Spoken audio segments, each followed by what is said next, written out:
I wanted to first off thank everybody from Maxon and all the amazing artists that surround us at these NAB booths, and the entire show actually for bringing us all together and having a chance to learn our craft. So what I wanted to do is I wanted to show you guys a little bit of something where I'm using Cinema 4D to create an engaging multi-screen experience. And what I mean by that is earlier in the year for a company called Pioneer DJ, I created all the content for the booth that they set up. You can see a little screenshot of it right here. And it's essentially a big, huge booth that had about 11 screens. And we had a bunch of different content that we had to create for those screens, whether it be a Shark Tank or a space scene or something fun with dynamics or a cave scene. And so I'm going to break down how I made maybe about three of those different scenes. And we're going to dive in and see how we even tackle a project like this from start to finish. And this whole tutorial is going to be a little bit more of a broader strokes. I'm not going to get too much into detail just because there's so much to cover. But hopefully if you guys walk away learning a couple things, or at least figuring out how to tackle a project like this, then I think it might be a little bit valuable for a couple people. So with that said, let me show you kind of what we're thinking about doing. We have a bunch of different scenes that, like I said, we created for this Pioneer booth. And one of them was a warehouse scene that they said. We were like, hey, let's do something with a warehouse and some elevators and whatnot. So this is what that looked like. This is just some gears that we got going on right now. But as you can see, this is the whole. This is just a VR view of the whole stage, just so we can kind of get an idea of what's looking around. So when you look to the right, look to the left, you see a bunch of elevators going up and down, and they all have some Pioneer logos on it. We have a swinging lamp that has a Pioneer DJ logo on it as well, with a little garage door. And you look to your left, and you see another set of elevators kind of going up and down. Now, working with a huge file like this, or a huge setup like this, we have to figure out an efficient way to get it done, right? And it's going to be a 6,000 by 2,000 render. So how are we going to render this out in a short amount of time? One of the things that we were faced with was the fact that we had about 22 scenes we needed to get done, and we had about 20 to 25 days to get it done. So that's a little scary, especially if I'm sure we've all been in that situation where what are we going to do? We have all this stuff, all this content we have to create, and we have to do it in a short amount of time. So we had to work a little bit efficiently. So what I did was I rendered out essentially 3 elevators going up and down, and then we randomized it in After Effects. Rendered out about 300 frames per elevator, and that way we were able to get the actual project done. So another scene that I'm going to go over is a pirate scene. One of the things that they said was, hey, a creative director was like, it'd be kind of cool to put everybody into a pirate scene. We don't know what that pirate scene is, but let's do something with pirates. So I thought, hey, it might be kind of cool to do a pirate ship. So what we did was we created a scene with a bunch of pirate ships, and we'll let this play out. This is actually just one of the cave scenes. I'm going to zoom out so we can actually see all the screens. But it's this scene right here. We put a camera on a pirate ship, and we flanked it with 2 other pirate ships, and we're just in the open seas.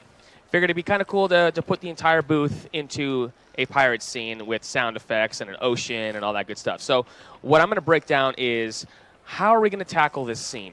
How are we going to create an ocean? How are we going to make some sails? How are we going to make the sails flap in the wind? How are we going to make the actual pirate ship bob left and right in the ocean? And how are we going to do it, more importantly, how are we going to do it in an efficient manner that we can actually get it done in a reasonable amount of time?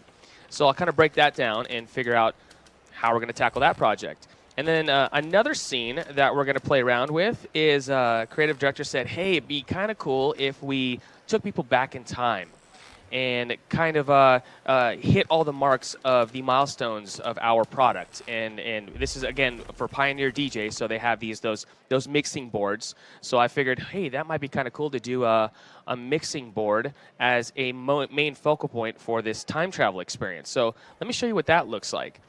So what we did was we did this time travel experience where our main device was our time travel device. And then if you look, you could see all these wires that run along the entire length of the booth. And we use a lot of amazing tools for this. Vitaly Bulgarov makes a really cool kit, bash kit, And I'll go into what that entails. It's basically a bunch of models that we can use to texture and add some fun things to this device. And another thing that I used was a lot of the Grayscale Gorilla City kit to populate the city. I even used Video Copilot's amazing Sabour plugin. It's using a lot of the tools that these amazing artists have created for us to make it to where we can go home and spend time with our families, as opposed to creating all these assets from scratch. And it really is invaluable, the amount of time that these guys put into making our lives a little bit easier and getting these projects, more importantly, done. There's no way we would be able to finish this project if it weren't for these amazing tools. So I'll go into how to use a lot of these tools, and I'll go into how we created this time machine that we use to take us all back into time. So without further ado, let's go dive into the project and see what that looks like. Now, open up Cinema 4D. What are we going to do? How are we going to tackle this project? First thing we're going to do is let's grab the CAD model. So the client actually grabbed the CAD model. They provided us with the CAD model, and that CAD model just consisted of the entire booth in its basic form. And what I mean by that is everything's scaled, the trussing is all created, and everything is ready for us to start figuring out some ideas. But I'm looking at this and thinking, all right, well, we have this CAD model. What are we going to do, and how are we going to create scenery around it? Oh, so what I'm going to do is, right off the bat, I'm going to look around, kind of get an idea. All right, this is the size of the booth. This is what we're looking at. And let's add a figure to try to get an idea of what the scale is of this whole place. So I go ahead and insert a figure, and I'm going to adjust the height of this figure to 6 feet. And a little tip, right now we're at centimeters in our height preferences, but if you actually just type in 6 and then FT, it automatically does the calculations for us, so we're not having to do math, since I really suck at math. So Cinema 4D kind of did the work for me now. Cool, we got a little 6-foot figure. Now we got an idea of how large this figure is in the scene. So we have a figure in the scene. Now what are we trying to do? All right, well, we want to try to get the perspective of the whole booth from the perspective of an individual who's going to be inside of the middle of our whole scene. So let's add a camera to this scene. Adding a camera to the scene, you're going to immediately notice, okay, when you bring a camera in Cinema 4D, it's going to dump it right where your viewport is. A little quick tip is if you press Shift-C, which is the global search command, in Cinema 4D, you can do a little thing that I learned is just reset PSR, which is position, scale, and rotation. And what that does is it resets the camera to its 0 point. And then at that juncture, we can actually move this camera up, get it kind of generally speaking, it's 6 foot high. And now, if we look through the camera, I'm going to move it a little bit forward so we're not blocking our guy. Now we have a perspective of each one of our screens. So the idea here is, let's see. I want to render out each one of these camera views, and that way I can create an environment around our scene, and that environment can be whatever we come up with. But the first things first is we have to set up our world or our camera system so we can actually start tackling that. So what I'm going to do is I'm going to just animate that camera. I'm going to bring it in, and I'm going to move up. I'm going to move up my camera on the y-axis. And kind of generally speaking, I'm trying to get this camera to be framing our first screen. And then we could zoom in a little bit as we see fit. And the idea here is we just want to get this camera centered up. Now, let me uncheck this camera just to show you the scene again one more time, just so we can talk this through. Again, we're trying to figure this out. We're all trying to figure this out together on how are we going to tackle this scene. Just to avoid some confusion, let's hide all the different elements in this booth so we can just see the screens. So now that we hid all the elements in the booth, and now we just have the LED walls that we're going to be working with. So we want to have a camera placed on every single one of these scenes. So I can just simply command drag, get a camera there, command drag, get a camera there, and I can even just shift click on all the cameras, and then just do a option drag. That's actually command drag. I'm sorry. Command drag, and then do a rotation on all of them, and then hold down shift to kind of snap it. Cool. You get the idea. We're starting to set up some cameras throughout our entire scene. So that's generally the idea of what we're trying to do. We're trying to accomplish a scene setup, so we have cameras that we can render out per scene, per screen. So once we kind of get all that tackled, we're going to get something that looks something like this. We have all our render cams, and all our render cams are pointing to their respective screens. So if I look at screen number 1, it's going to look at screen number 1. Cool. We can now render out that screen and make an environment, and it's going to match. Screen number 2, screen number 3, screen number 4, and so on and so forth. And then another thing that I did was I figured out, okay, well, we're going to have 22 different scenes that we're going to have to create.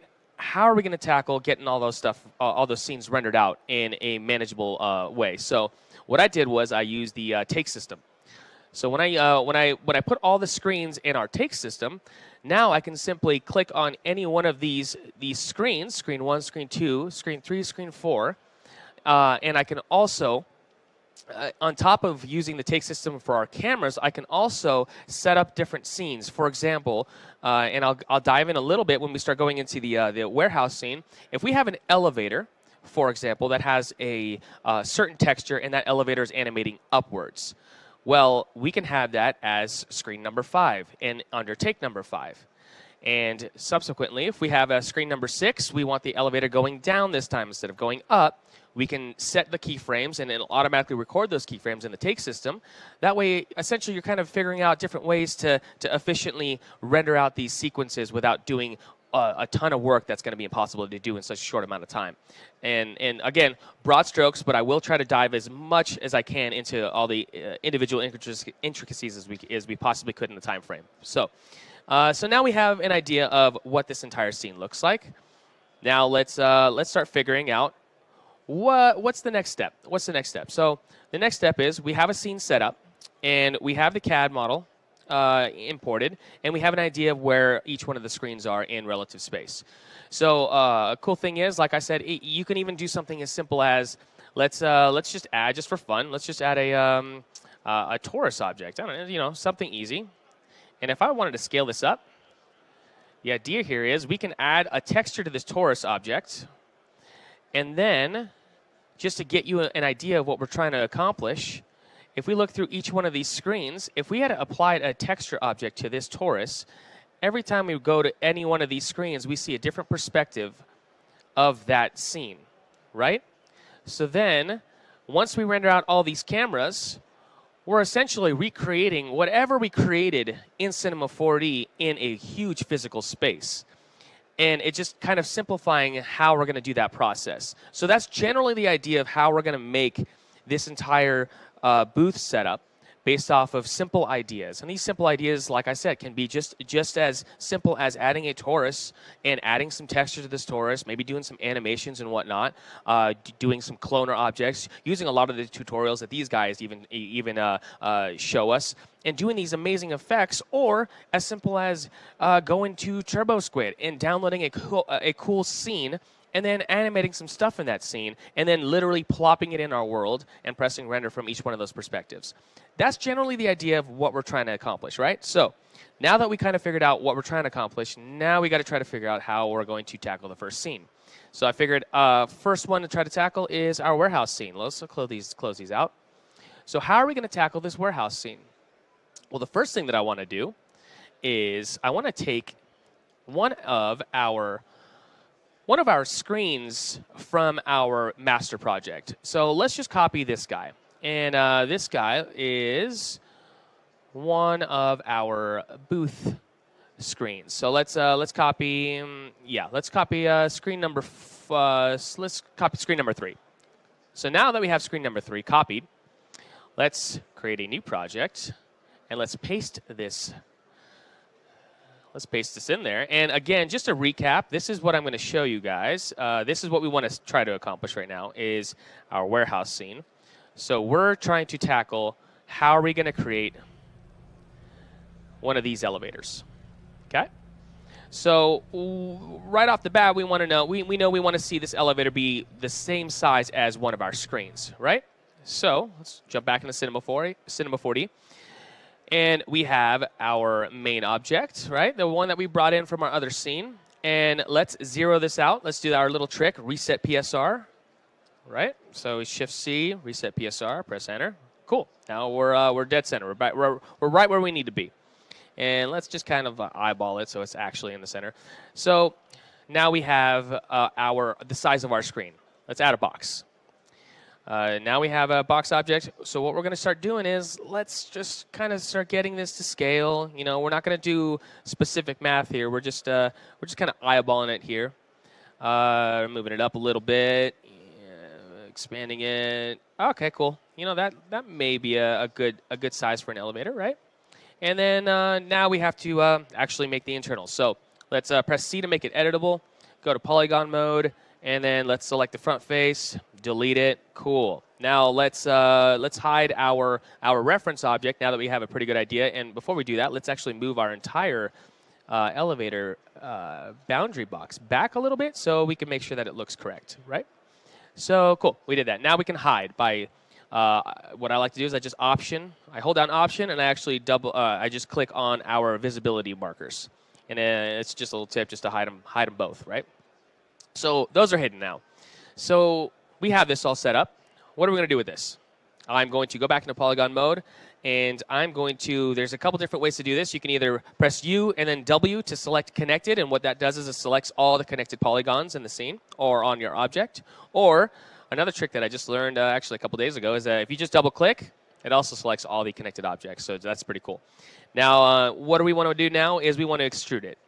And there's a couple different ways to extrude, and learning our shortcuts are going to help us get these jobs done a little bit quicker and get us familiar with Cinema 4D. I know shortcuts, generally speaking, are kind of a daunting thing, but what's nice about the Cinema 4D layout is anytime you want to try to do an action, it's kind of cool. It actually shows us what the shortcuts are for those actions. So I'm guilty of it. I always do it. I look at it and I kind of like study it. Okay, well, extrude is MT. So I'll just extrude it right now. I'll just click it right now, but in the future, I'll know, I'll just press MT to extrude it. And then we can just make sure we create caps. Cool. Now we have some thickness to our elevator. What's the next thing we're going to do? How are we going to actually start adding some cool stuff to this elevator to make it look good? Again, I'm no expert modeler, but I did used to build models when I was a kid, and there's a term that they use which was kit bashing, where you took models or a toy maybe that you didn't play with anymore, and you literally ripped it apart and then started gluing it onto another piece. It's kind of like how Doc Brown, I'd imagine, made the DeLorean, where he just kit bashed a bunch of crap and made it this really cool looking DeLorean that we all see as the main time travel device in our brains. So how are we going to do that? So I mentioned that there was a kit that Vitaly Bulgarov made, and it's called a Black Widow Kit Bash kit. And what that is a whole collection of really cool tech things that he generated, whether it be from CAD models, whether it be from different parts. But this is the kit. I highly recommend you guys get this kit. It's kind of cool. You get to build a lot of cool tech things with it. So now I'm looking at this kit. I'm thinking, what am I trying to accomplish? I'm trying to create some assets to add to this elevator to make it feel as if we have something visually interesting enough to where it's not technically how an elevator works. And I actually have a buddy who's an elevator tech, and I'm sure when he sees this video, he's going to punch me in the face because this is not how you make an elevator. But it's going to look cool, so I'm still going to do it. And so I'm looking at this and thinking, hey, what are we going to do what's going to look like a brake system? And I'm just kind of browsing around here, and I don't know. I mean, this piece, right? I don't know. Let's just pick a random piece. We're going to pick this piece. Cool. I'm going to copy that. Now we're going to go back, jump into our other scene, and we're going to paste that in here.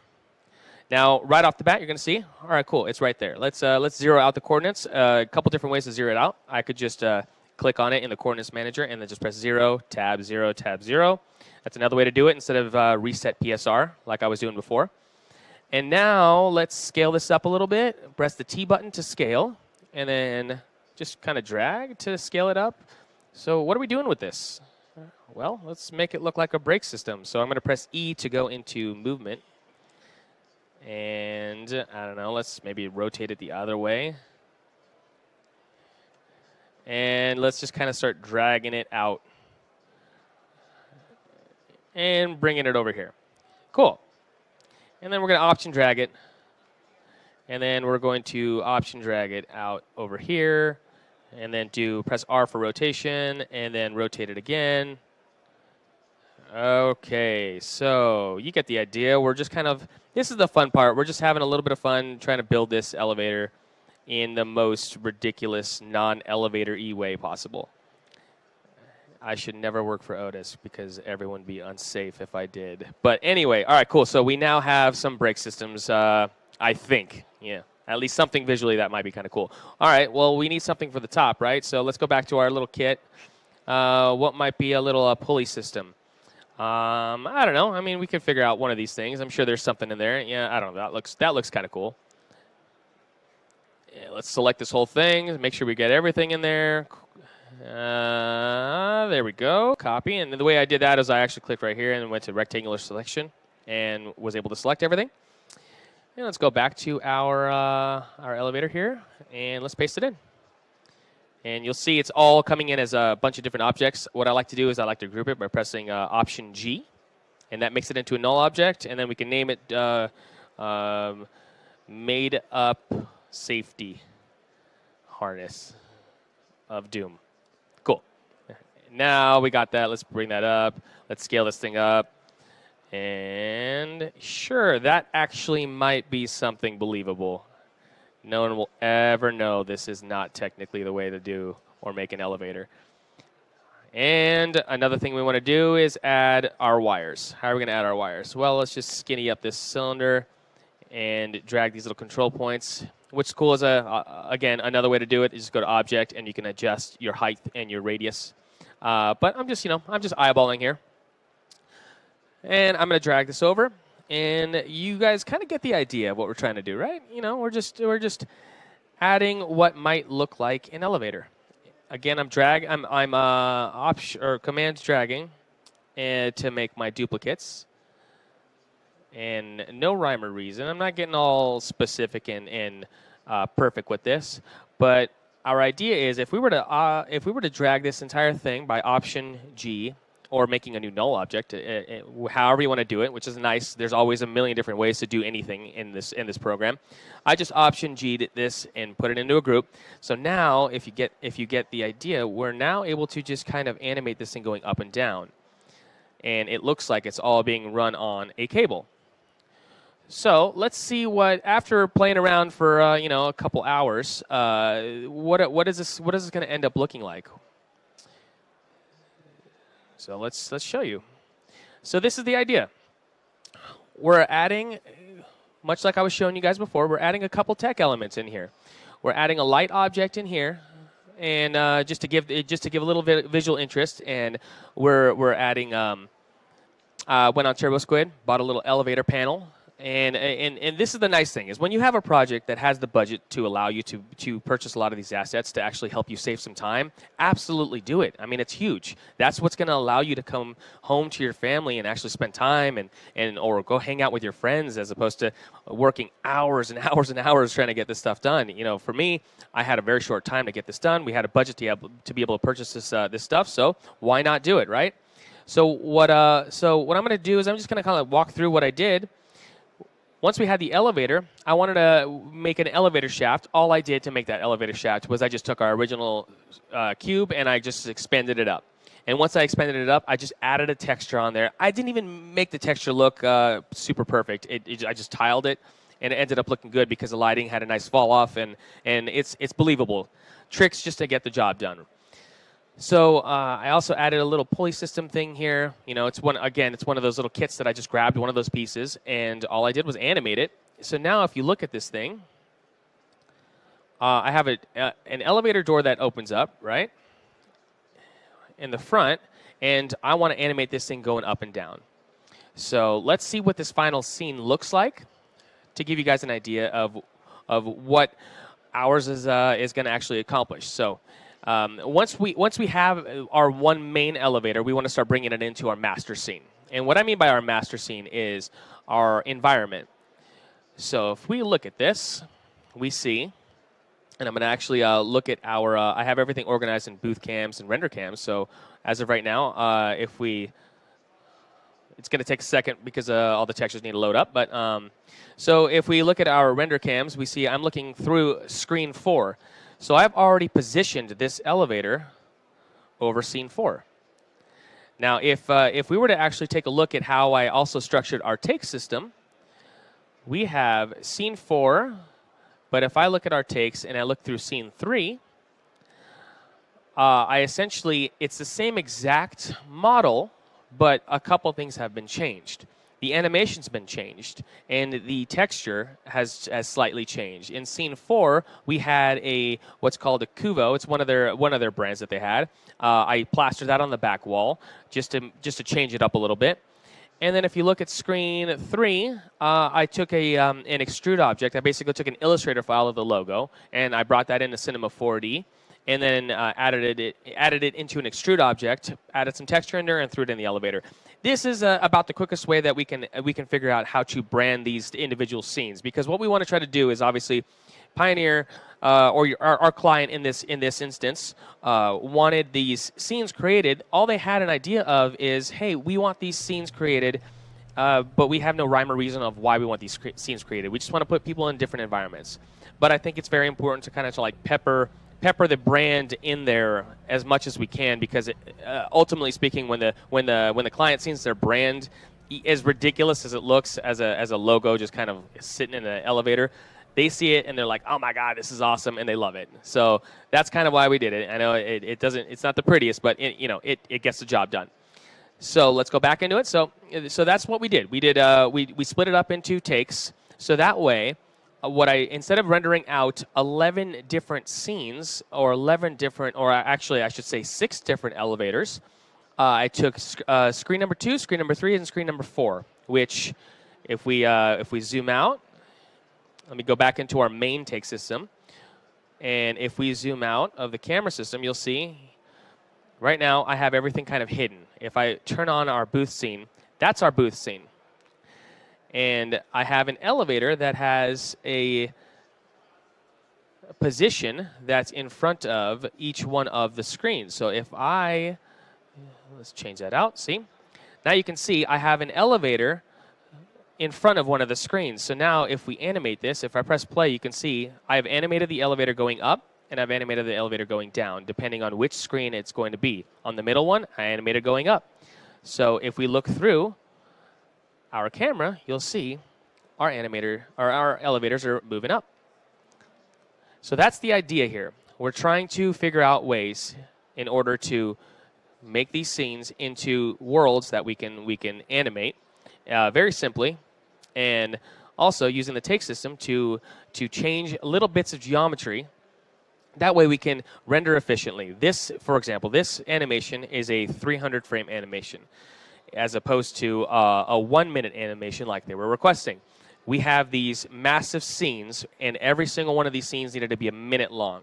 If you do the math, that's what, 22 to 25 minutes of rendering at 6,000 by 2,000. That was enough to make me want to throw up when they told me that, and I had like super crazy anxiety trying to figure out how are we going to get this done in such a short amount of time. Well, it's these little tricks. These little tricks are what's going to help with that, is trying to figure out an efficient way to get these things rendered out, as opposed to figuring out, oh my God, I have to render out this entire 6,000 by 2,000 22-minute sequence, and I have 22 days or 23 days to get it all done. There's definitely something valuable with the problem-solving skills that we've all developed, and I feel like this is very important as an animator, as a motion artist, or really anything in the field, is to be able to try to problem solve how you're going to tackle a situation. So that's how we figured this out, and then the result of all that work is this scene right here. And I know we've seen it about a couple times, but it's worth watching it again just to see. Now let's rewind it a little bit, just so you guys can see how the introduction worked. There we go. So zoom out a little bit so you guys can see all the screens. So once we animate it in, you're going to see it starts off on the first frame, right? And then in After Effects, all I did was randomize the 300 frames, and I just moved them around. That way, instead of rendering out a 1 minute animation, I only rendered out a 300 frame animation 3 times.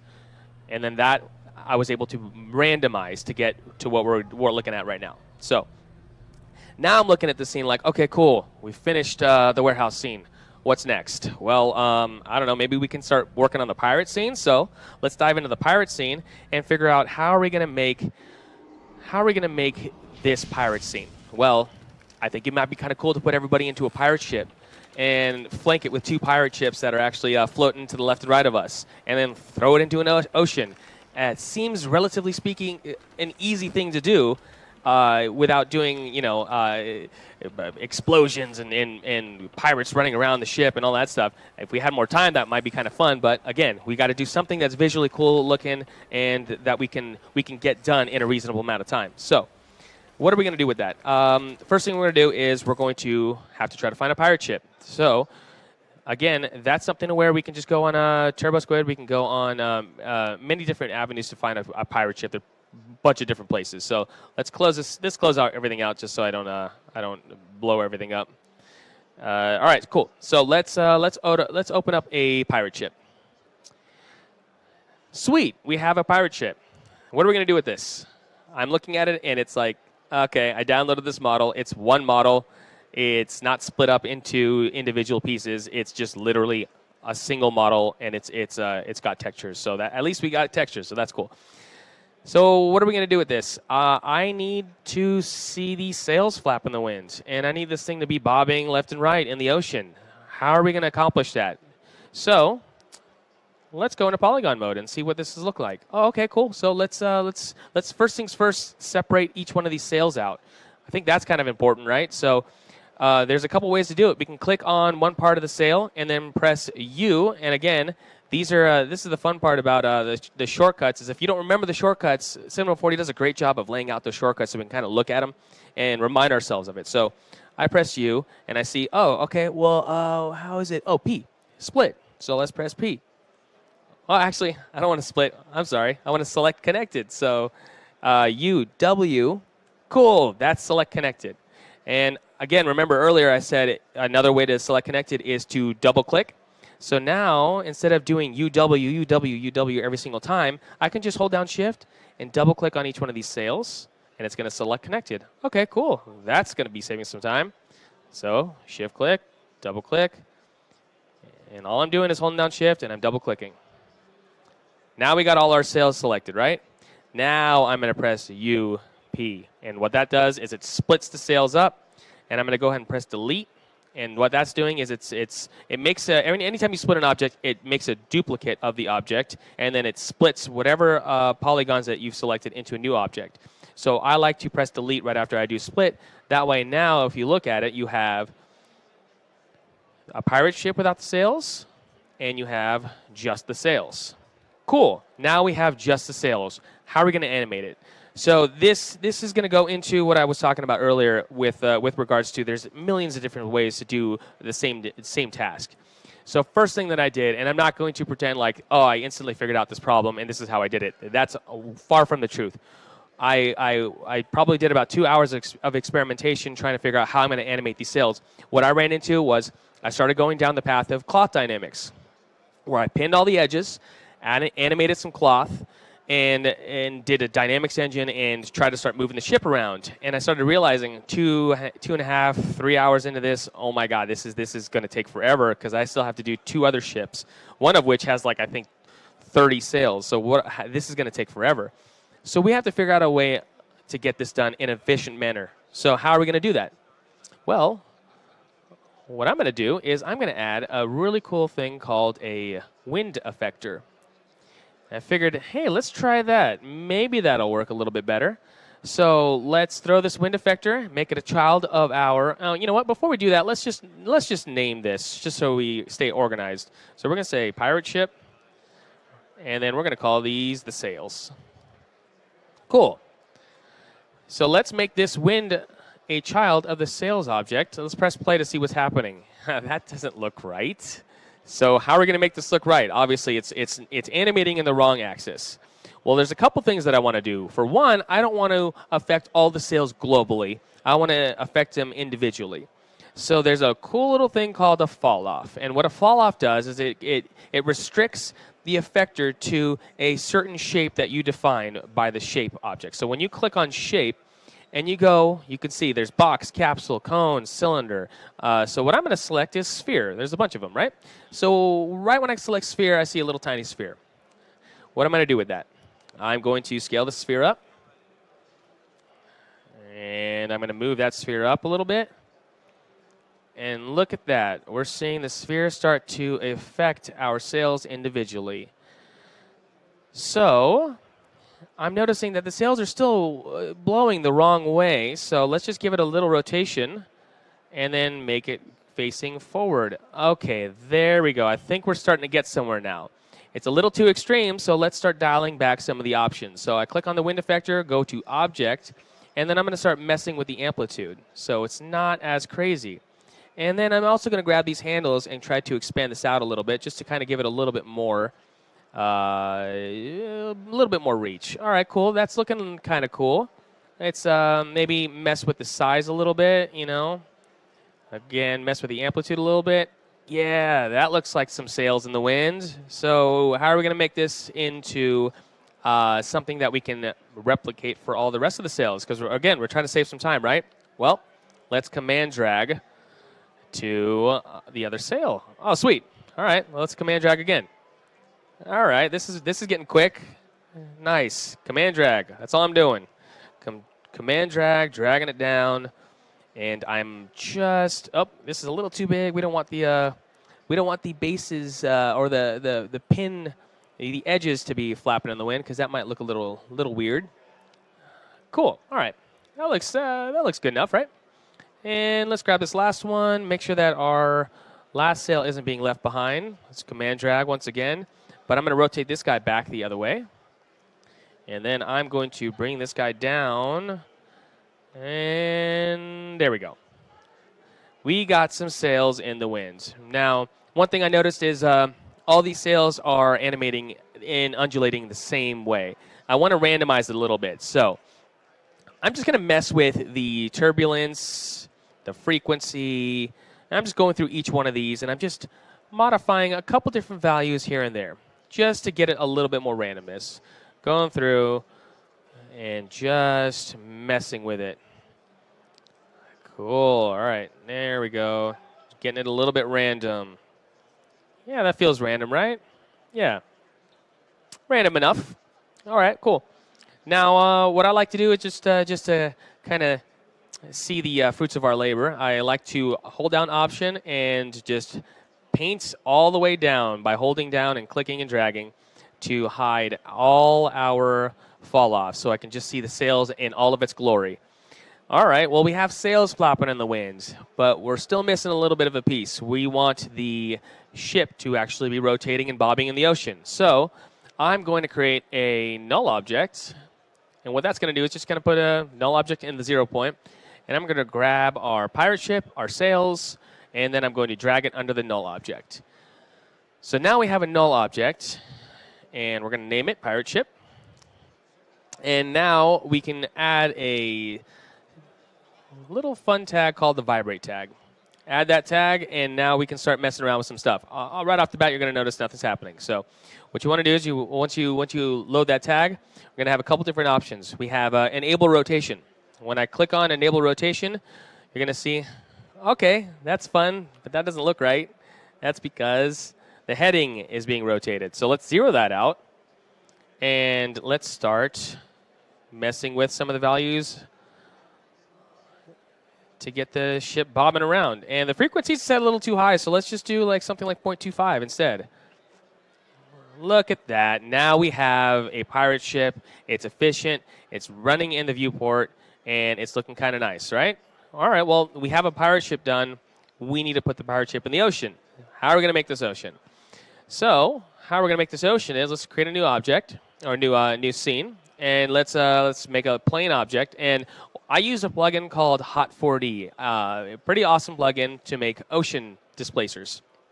So first thing I'm going to do is I'm going to take my plain object, and I'm just going to jack up the width segments and the height segments just a bit. So let's just do 250 by 250, just to get it a little bit more dense mesh. And just to show you guys what that means is once you jack that up, it starts off at 20 by 20. Let's just actually do 50 by 50. All that's doing is just making your plane object a little bit more dense or a little less dense. So let's add our Hot 4D plugin and then make that a child of our plane object. And we're right off the bat going to notice we have a displaced plane. No animation, just a displaced plane. So in order to start messing around with all the different options, what I want to do is I want to animate the time.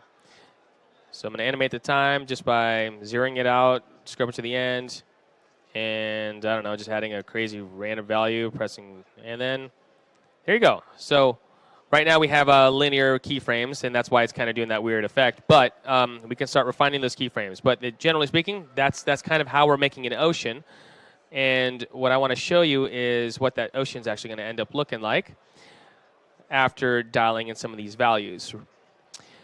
But Hot 4D is a plugin that I use to make that ocean. Okay, so this is our ocean.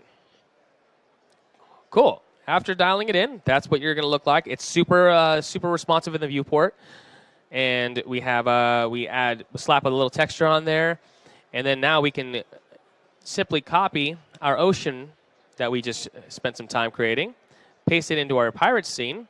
You're going to notice it's really tiny. Instead of pressing the T button and scaling, I'm going to avoid that just because it starts to mess with the values a little bit. So instead, I'm going to go through the coordinates manager, and I'm going to just change our scale to something like that.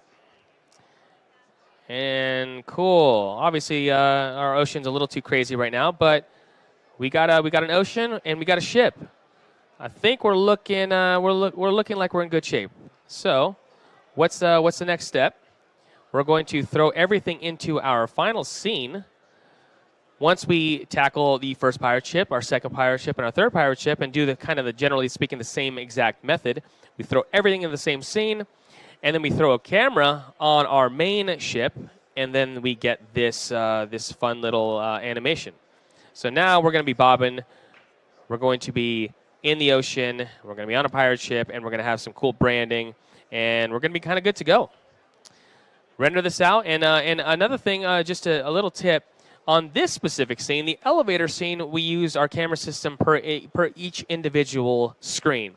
But on this one, we can be a little bit more generalized with it. I just pointed a camera straight in front of us, and I factored how many pixels the whole front scene was going to be, which was like 1920 by 800 or something like that. I just rendered out an animation facing forward, turned the camera to the left, and by pointing the camera to the left, there you go.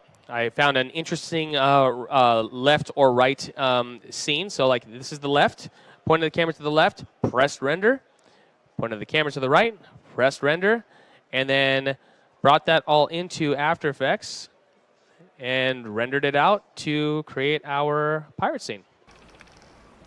And that's what the final render looks like, just by pointing a camera to the front, pointing the camera to the left, pointing the camera to the right, pressing render, and then throwing it in to our actual world, and this is what we get. Cool. So we have a pirate scene. Now what are we going to do? We got another scene tackled. I guess let's dive into the time travel sequence. So how are we going to tackle this time travel sequence? Well, first thing I want to do is I want to make a time machine out of one of their products, because I know they're probably going to love that, especially because they just unveiled that product at the show. Let's make a whole time machine based around that product. So this is what we're going to try to create.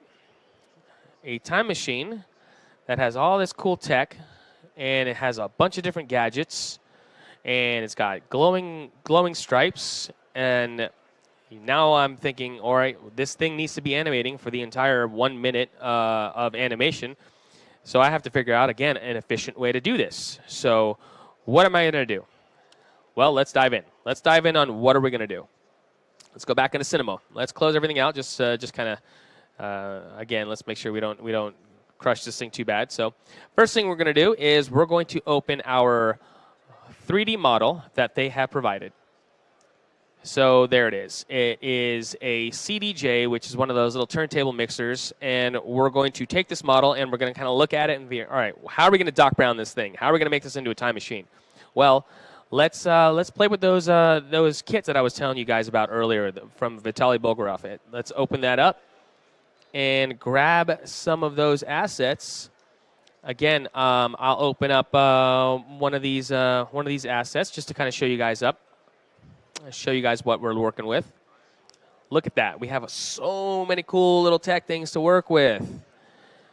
So just kind of go through it and, copy a couple things. This might be kind of cool right here. I'm going to copy that, and I'm going to paste that into our time machine. Cool. And I'm going to go back into our scene, and let's grab this guy. That guy looks kind of cool, and I don't know, this guy looks kind of cool too. Let's just copy. Yeah, let's copy this thing. I'm going to copy that, and I'm going to paste it in here. Cool. So we have two things in here, right? So let's close out this scene just because it's a pretty massive scene. We don't really need to have that open.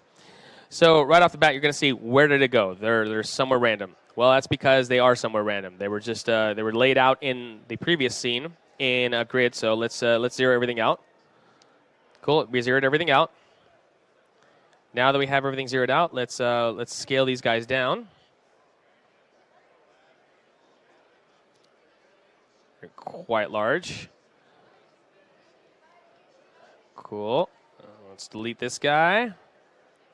And let's just work with this guy. There we go. So we scaled it down, right? Another thing we can do is if you press S, you can frame your scene or whatever object you're working on. And now what we're trying to do is we're just trying to populate our time machine with a bunch of this tech stuff. We can throw this thing on the top, maybe rotate it this way, rotate it that way. Actually, kind of liked it better this way. And we kind of get the idea. We're just trying to add some tech, much like we did with our elevator scene, to make this CDJ model, this turntable model, into something that resembles a time machine. Now, once we started adding all these pieces together, I'm just going to kind of jump through it and show you guys what it's going to end up looking like after we start playing around. Again, this is the fun part. We're just playing around. We're just opening up a base model, and we're playing around and adding a bunch of different assets just to try to make it look a little bit more visually interesting. And this is what we're going to end up with. We're going to end up with this really cool time machine looking thing, right? So now you might be asking, all right, well, how are we going to make these wires start glowing? Well, the way to make these wires glow, and actually let's dive into a couple things before we start going into that. I started doing, I wanted everything to kind of animate on. So what we did was we started off in the beginning, and I just animated a rotation on the main unit, and I animated a rotation on each one of these floor panels. As you can see, this is an 180 frame animation. So I managed to make a 180 frame animation turn into an entire 1 minute sequence. So how did we do that? How are we going to accomplish that? The way I did it was I animated the rotation coming in, and I'm going to tell you guys a little bit of an Easter egg. So on frame 88, that's when the animation had been completed, and that's when our loop point started. So from 88, just like 88 miles per hour in Back to the Future movies, at 88 to frame 180, that is the duration of our full animation. Everything started from that point that we can loop. And what I mean by that is you're going to notice nothing is moving until frame 88. Right when frame 88 hits, I start rotating the platter. And you can't see it, but I also start animating our textures of all our little pipes in the scene. And I'll show you what that looks like. So with that, you can see, you'll see the animation come in. Platters don't even start. So right there, you'll see there's no light sweeps. There's nothing. It's just the animation coming in. And what I did was I did a comp tag so we can actually add some stuff in there. And then when you press play, you have all the little sweeps going on. And the last thing I'm going to show you guys real quick, just to give you an idea of how I made that sweep, is how do we make that cable? Well, the way we made that cable is I made an actual glow texture in After Effects, and I rendered that out with the Sabour plugin, and it's simple as animating a glow from right to left. And once I animated that glow from right to left, I applied that onto our sweep, and that's what we got. And the way I made this sweep was I brought everything into a sweep objects, and then I grabbed one of our tech kits and brought that in, and I started adding this tech kit, one of the tech elements, to a cloner object. And then in that cloner object, for the object to select, I selected the spline, which then allowed us to add additional tech around our spline, which essentially gave us our final piece, which is right here. This is what our final cables ended up looking like that ran across the entire booth. And when all is said and done, this is the sequence that we created, a time travel sequence that takes us back into all the different milestones of the life of this product. So that's about all the time I have. I wanted to thank Maxon. I want to thank everybody that contributed to making all these amazing kits, the City Kit from Grayscale Gorilla, the Sabour plugin from Video Copilot, the stuff that Vitaly Bolgarov did, everyone from Maxon, all the artists here. I wanted to thank everybody and thank all of you for joining, and hopefully you guys learned something. Thanks.